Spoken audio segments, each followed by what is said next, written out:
Hey, happy Friday to you, and welcome to the Friday Funnies. Boy, I hope you're warm. You know, it's been a little chilly in Chicago this week, and by chilly, I mean colder than a witch's memory accoutrements. The actual temperature dipped to 26 degrees below zero Fahrenheit. This translates to 32 below zero Celsius. So if you're a Canadian in Chicago, you're even colder. On top of that, the wind kicked up, making the wind chill factor minus 50 degrees. And at this temperature, not only will your tongue stick to the flagpole, but portions of the male anatomy will retract up into the chest cavity, not to be seen until spring. Fortunately, I have a couple of ideas to survive this Arctic freeze. Number one, put your socks and your underwear in the microwave for 30 seconds. This works best if you take them off first. Number two, grab a good book and sit in front of a roaring fire. Again, this works best if you have a fireplace.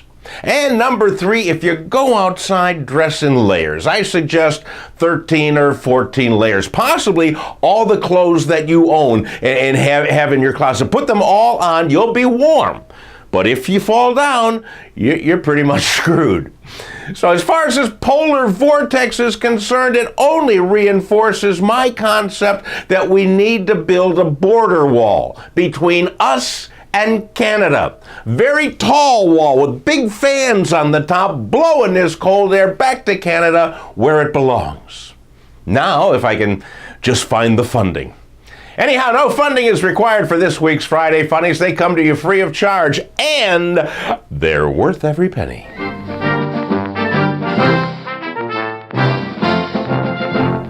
You know, we are less than 2 weeks away from Valentine's Day, that universal day of love.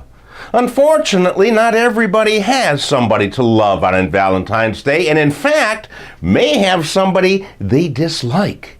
Because you see, breakups are never fun, and spurned lovers often carry a grudge into Valentine's Day.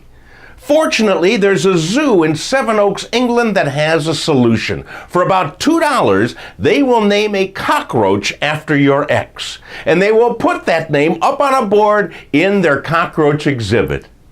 Sounds good, but I've got an even better idea. For $0, you catch a cockroach, you name it after your ex, then you stump that little monster into mash.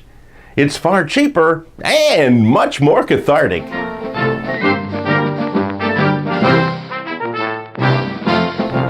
In Prague, Czechoslovakia, a man walked into a shop intent on robbing it. He told the clerk to give him money because he had a knife. Then to prove it, he reached into his pants and pulled out his wiener. Oops, in the words of Crocodile Dundee, that's not a knife.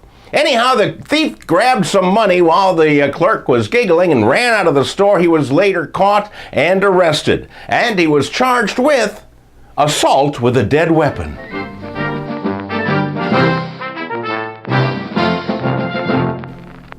Just when we thought Kim Jong Un could not get any goofier, he made a proclamation this week requiring all North Korean citizens to create 100 kilograms of their own poop every day and contribute it to the fertilizer shortage in the country.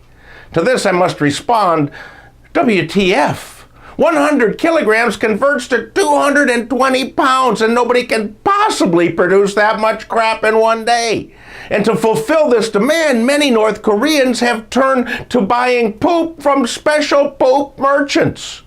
No matter how weird this sounds, it sounds to me like North Korea has a definite poop deficit, and this is where we can help them. Let's send them all of our politicians.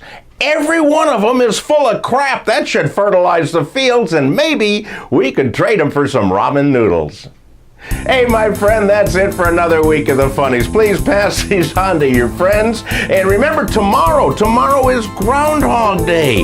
So go out and get yourself a hog, grind it up, and have a barbecue. I'll see you next Friday.